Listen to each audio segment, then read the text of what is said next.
Good afternoon, everyone. It's been a great conference, I think.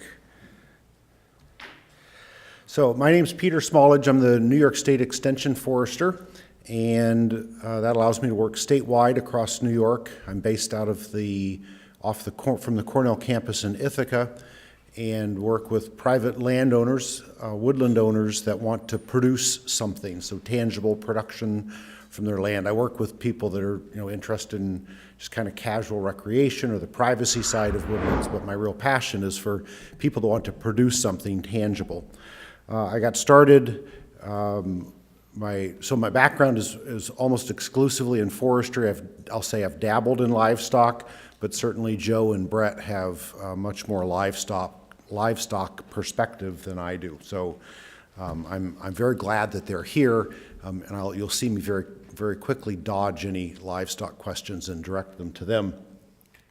You're welcome to contact any of us. My contact information is here, PJS23, and we manage a social media site called silvopasture.ning.com, which is on the handout, as well as another website that we use for written materials and links to webinars and things like that. So I'm going to be, as Joe mentioned, I'm going to be talking about kind of the forestry side of silvopasture, and you can look at this from two different ways. The end result is that you have an integrated, sustainable system of livestock, trees, and forage. You might get that from adding woods to pasture, which is planting trees, or by taking closed canopy or nearly closed canopy woods and converting that, so adding pasture to woods or adding woods to pasture. I'm going to be focusing mostly on the pasture to woods, but we'll talk a little bit about adding woods to pasture. The reason why this is a worthwhile conversation, and especially as you look at the Northeast, so New York, Mid-Atlantic, and New England, is that we're a forested landscape. And I know New York statistics pretty well, where 62% of the state is forested, half of the state is privately held forest land. So there's industrial forest, well, that would include some of that industrial forest land, but there's forest preserve as part of that 62%. But New York's roughly 30 million acres, and there's 14.9 million acres of private woodland.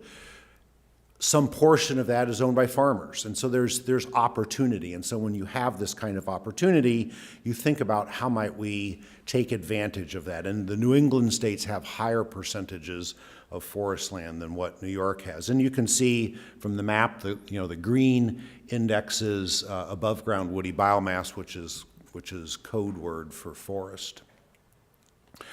It's also interesting to point out that silvopastures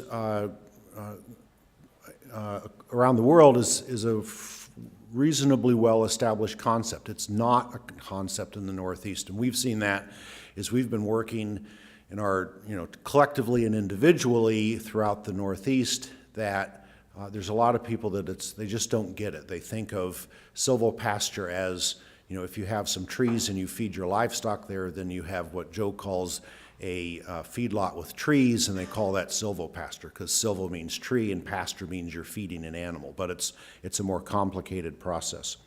So there's a lot of opportunity for exchanging information and gaining knowledge about how to do this. This was a paper that was just illustrating the extent of silvopasture around the world. So woodlands have value, and that's an important starting point. We don't want to go into the concept of developing a forest into a silvopasture kind of willy-nilly. They have value, obviously, for silvopasture, but then all these other things. These are all potentially tangible outputs. Some of them are economically valuable. Others are intellectually valuable, if you will, or have value to society. So these woods have values. Woodlands also have worries. They have problems that they need to think about. Silvopasture can exacerbate some of these, and they can resolve some of these worries. So one of these is exploitative harvesting, and this is probably the most common forestry practice in the northeastern U.S. This is a picture out of this is a research forest in the Mid-Atlantic area where they were trialing different kinds of harvesting. And they went and they cut the biggest and best trees. And you can imagine, these are the best producing biological units think about your herd. If you go in and take your best producing biological units and extract them, what that does over time to the productive capacity of your herd. Same principle applies here to the forest. So exploitative harvesting, diameter limit cutting, high grading, it goes by a lot of different words. This is a problem. Another problem that forests have is the pressure of deer. Certainly in New York, almost all of New York, mid-Atlantic, much of New England, Midwestern states, deer pressure is excessive beyond the capacity of the forest to support it. So there's too many deer relative to the carrying capacity of the forest. So this is a sugar maple seedling in my woods, about 50 yards from my house, and you can see all of the growing tips of this maple tree had been nipped off. So this is like a special, you could think of this in a logical sense as a special case, and it doesn't really apply, but I can take you around my woods and other people's woods, and this is the common phenomenon that we see on hardwood seedlings. So this is a significant threat, probably the biggest threat to woodlands, setting us, we're not talking about silvopasture now, just the health of woodlands. So the third worry that I'll call out is kind of the lack of management. Joe mentioned this. The beauty of silvopasture is it provides an incentive and an opportunity and a vehicle for farmers, grazers that might not otherwise pay any real attention to their woods to deliberately pay attention to their woods. And that for me is what's really exciting about silvopasture, is that it's a chance to have a conversation with people that I wouldn't otherwise have a chance to have a conversation with. And then finally, interfering or bad plants, problem plants. This is, looks like multiflora rose, and I'm sure there's other things in there. Barberry, bush honeysuckle, European buckthorn, stiltgrass, blah, blah, blah. There's a list the length of your arm of problem plants that interfere with the things that we want to do in our woods. So these last two kind of worries are ways that we can silvopasture can help with some of the problems of forest management. And even the first two, silvopasture would be part of the solution, or could be part of a solution to those concerns. Silvopasture pulls together forest science, forage science, and animal science. If you're, and I was talking with someone at dinner the other night, and we were discussing that if you're already having trouble with forage management, you're probably not ready to get into silvopasture, right? So you have to be able to do forage management. If you're not doing your woodlot management very well, unless you're going to change something, it's not going to get easier by adding livestock to that equation. And with forestry, or in silvopasture, we're managing tree density, the number of stems per acre, the diversity of species, the variety of species, and then forages and animals. So I'll be looking at the first two from a forestry perspective. This was a slide I stole from Brett.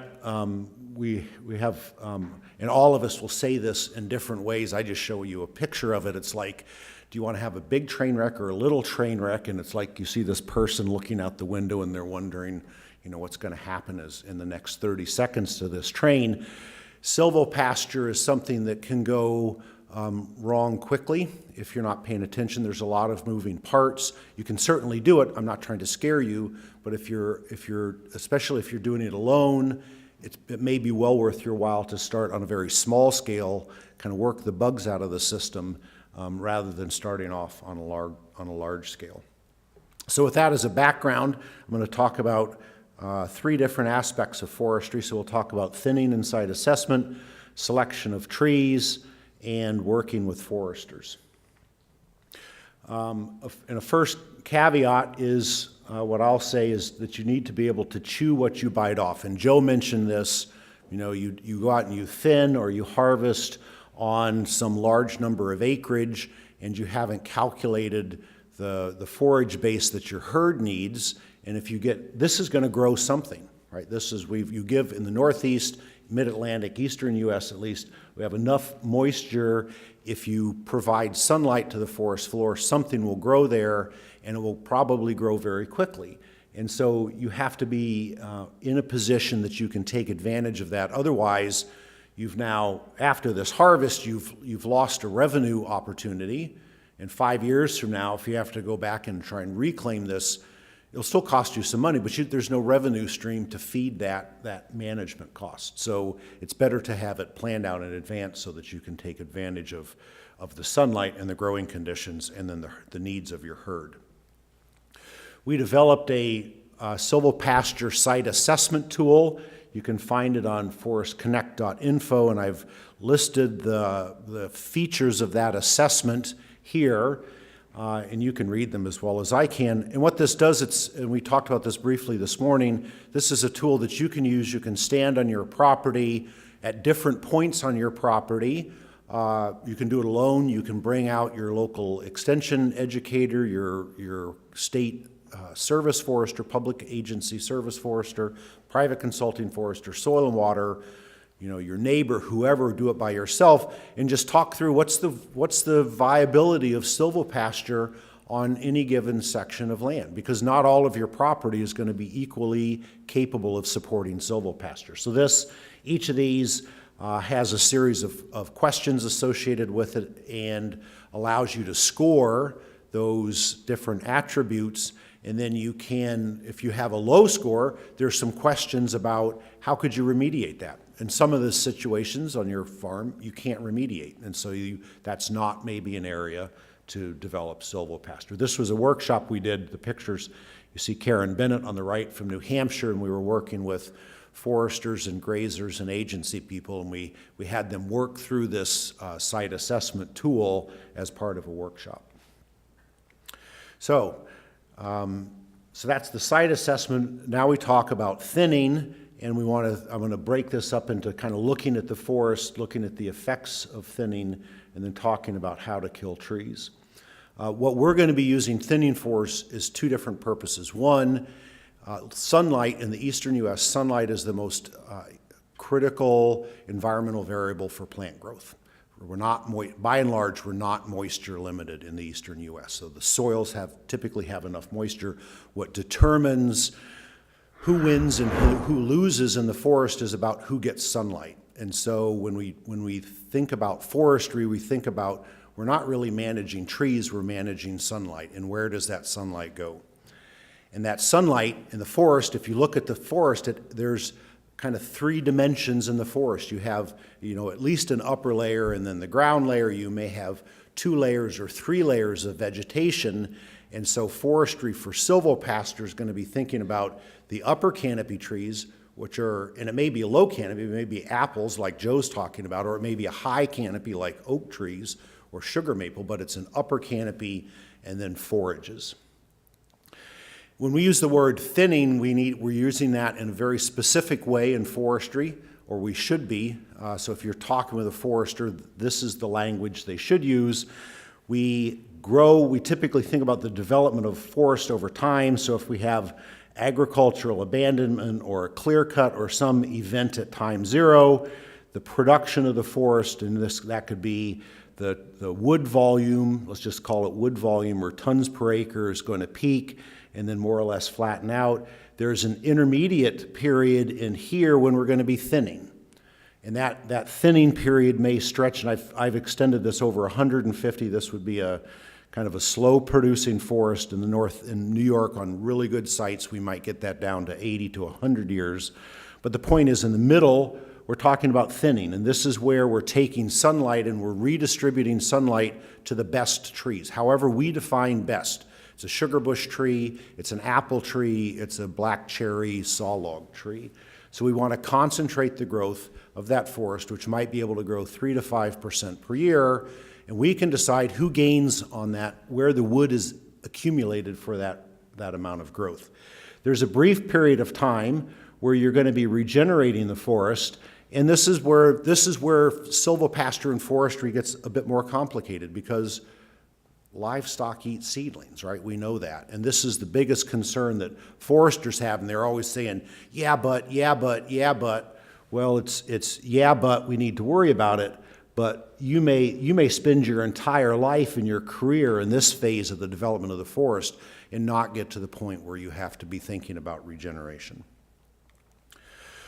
So this is very busy, and the point of this is to see like 2 or 3 different things. The first column shows you that there's a great variety of hardwood species. Okay, so just remember, great variety of hardwood species. They're measured in many different ways, from the diameter to the the volume of cords to the board foot volume. Basal area is essentially the size of the individual tree, and that accumulated on an acre. So lots of different species by almost any metric, and the average percent increase after thinning runs from 20, so we'll say about 30% increase up to a doubling over the next decade. So the message here is that thinning, forestry science is 120 some years old. Forestry science tells us when you give trees, the right trees, more sunlight, they grow better. That's not an aha moment, right? You know that from your gardens. But the point is, it has to be the right trees, and you have to give them more sunlight. So how do we manage this? Woodlands can support many different layers. The upper layer, the canopy has basically two positions. There's an upper canopy position and a lower canopy position, and then there's this kind of middle section and bottom section. And what we're trying to do through thinning is judiciously cut trees so that we're concentrating the growth on the best trees. This is, if we have an articulated objective to thinning, this is it, to concentrate growth on the best trees and concurrently provide light at the ground level, sunlight at the ground level for forage. So if all we're doing is cutting in the upper canopy, and I think the next slide shows this, we can come in and cut in the upper canopy. If we leave some of these smaller trees, you may have a hemlock understory or a beech understory. If we don't pay attention to that, if we ignore that, we haven't accomplished what we needed to accomplish. We've got part of it. We can put more sunlight on individual trees, but we also have to get sunlight on the forest floor. So this is showing, the blue dots are showing the upper canopy trees. The red dots are showing these lower canopy trees, but that are still part of this main canopy. And then there are other trees illustrated by this one or this one or this one that still also need to get attention. So we're as Brett's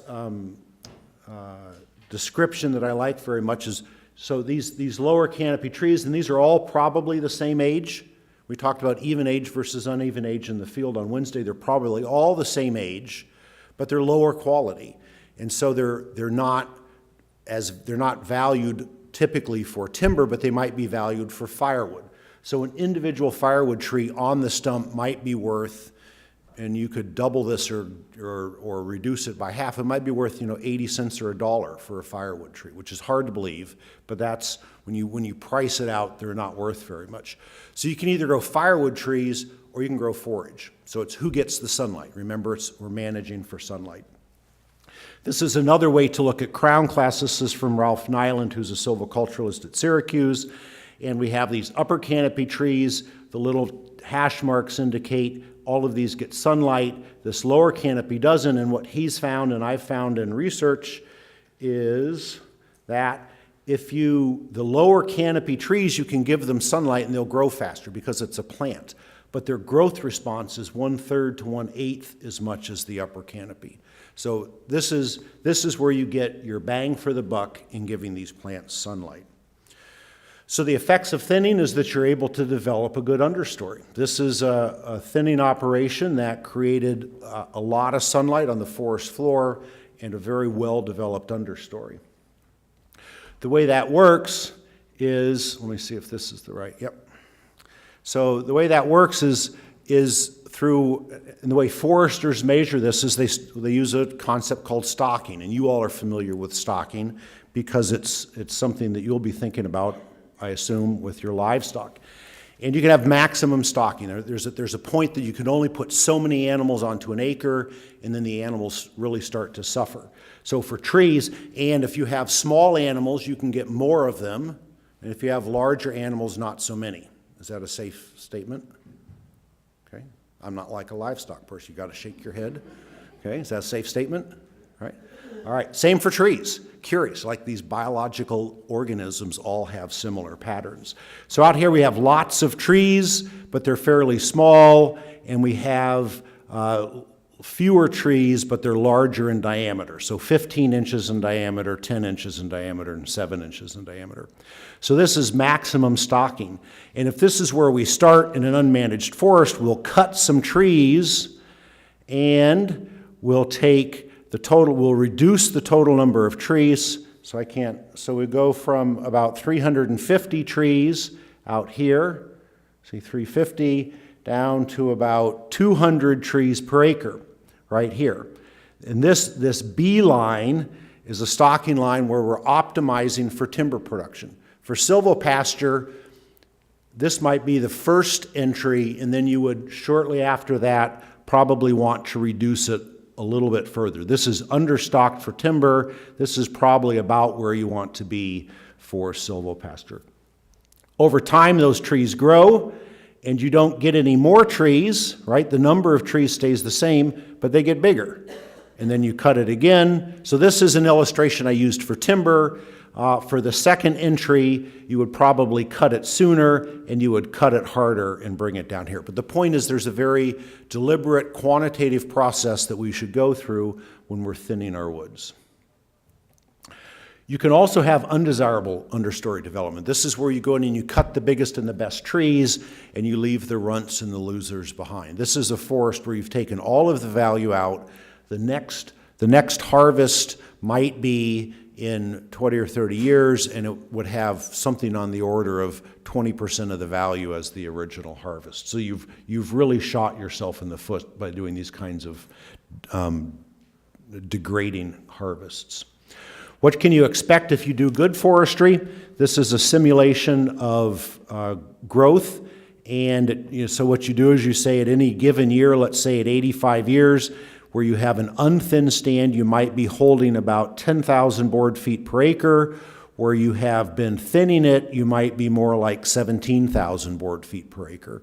So a 70% increase in yield. This is cumulative and simulated growth rates. And there are all kinds of these simulations, and it varies a lot by soil quality. As you can imagine, trees grow better on good soils than they do on poorer soils. So with our silvopasture, when we're making harvests, we want to have very deliberate targets. We're controlling the increase of sunlight at the ground level. We have to plan for future harvests, and we also have to plan for, ultimately, for regenerating that forest at some point in time. I won't go into this. Joe talked about debris management. I think Brett may also touch on that. How do we get the trees out? There's non-utilization methods that are either considered non-commercial or pre-commercial. These have some cost associated with them, and they can be strictly mechanical processes like a double chainsaw girdle. As you see on this tree, it could be through a fecon masticating type of power head. It could be with a basal bark herbicide treatments, a drill injection treatment. So there are different ways. It's a matter of killing those trees. The things that are important to you are, what's it going to cost me? Am I an organic producer or not? Do I want to have dead standing trees left behind? Things like that. So there are considerations that you need to process through. Then there are also opportunities where you may be able to utilize. And here I'm just illustrating two endpoints of a spectrum where basically you have somebody else do the work for you because you have enough value and you have a timeline that you need action to happen on faster, or there's a lot of machinery where if you promise to work safely, you can do it yourself. And you can have a lot of fun doing it. So this is low impact forestry, also is low productivity forestry. Tree selection. Which trees do we kill, how much do we kill, and how do we get around to planting? So when we're making decisions about what trees do we cut, we're really thinking about what do we leave. That's foresters and silvopastoralists. Our job is to grow plants, right? So we want to think about what we're retaining, not what we're cutting. So the first criteria is we want to keep plants that are adapted to the site. We may have our favorite plant, but if the soil isn't right, then it's not worthy of keeping that around. We probably want it to have some acceptable amount of future value, so it might be the right species, but it's not a stem that has good quality or good characteristics. It needs to be compatible with whatever our management might be, and then we're looking for somewhere in that, and it's going to vary, I'll say 50 to 60% crown closure or 40 to 50% sunlight, where you just invert it. So how much should you cut or kill? There's a little bit of it depends. You have to do it enough to increase sunlight. So if you're not, and so that's like the number of trees, but also the height of those trees relative to the canopy. If you're going to bring a contractor in, like Joe said, then you either want to have enough volume so that you can make it worth their while, so you may not make any money on it, but they'll do the work for you, or you're willing to pay them for it. You want to retain sufficient value so that you can do something in the future. And a good rule of thumb is that you never want to remove more than 1/3 of the wood volume. So it's just too much is a shock, can be a shock to the system. There's a process that's kind of an individual approach where landowners can do it, where it's called crop tree management, and essentially it's like thinning around your tomatoes. You pick your crop tree based on whatever criteria you say is your crop tree, and the crop tree is what you're going to grow in the future, and then you cut around the perimeter of that tree to make sure the crown has adequate sunlight. So that gives you that will provide some sunlight to the forest floor, but as a strategy, crop tree management influences, but it doesn't control how much sunlight gets to the forest floor. If you want to deliberately influence and be able to measure how much sunlight you're going to be putting on the forest floor, use what's called an area-wide thinning, or a thinning to a residual basal area. So you have a numeric target, and you're going to go out and you're going to mark trees. It's orange. Orange is going to be the trees that are going to be cut. The other trees are going to be left.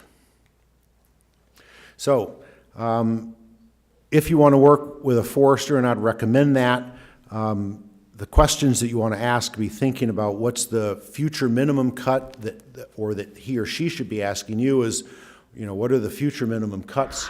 How are you going to match up species to soils and local markets, and then finding local contractors. So I'm going to stop with that and turn it over to Brett.